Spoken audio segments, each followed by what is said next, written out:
বাংলাদেশ ও চীনের কূটনৈতিক সম্পর্কের ৫০ বছর পূর্তি উপলক্ষে ঢাকায় চাইনিজ ক্যালিগ্রাফি প্রদর্শনীর আয়োজন করা হয়েছে।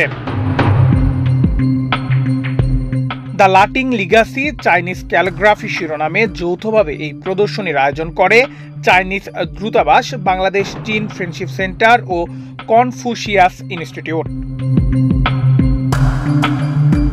২৯ এপ্রিল মঙ্গলবার দুপুরে জাতীয় জাদুঘরের নলিকান্ত ভট্টাশীল গ্যালারিতে এই প্রদর্শনীর উদ্বোধন করা হয়। চীনা দূতাবাসের সাংস্কৃতিক কর্মকর্তা সুন ক্যানিন ও বাংলাদেশ চীন ফ্রেন্ডশিপ সেন্টারের সাধারণ সম্পাদক HM জাহাঙ্গীর আলম রানা উদ্বোধনী অনুষ্ঠানে উপস্থিত ছিলেন।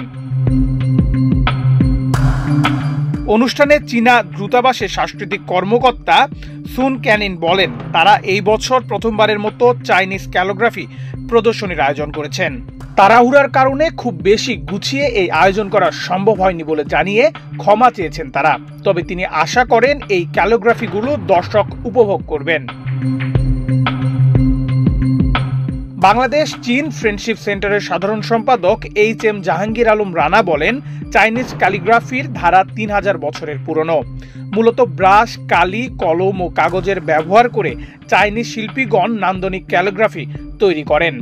অতীতে চায়নার সঙ্গে বিভিন্ন প্রকার কালচারাল প্রোগ্রাম বিনিময় করলেও এবার প্রথমবারের মতো ক্যালিগ্রাফি প্রদর্শনের আয়োজন করেছেন বলে জানান তিনি।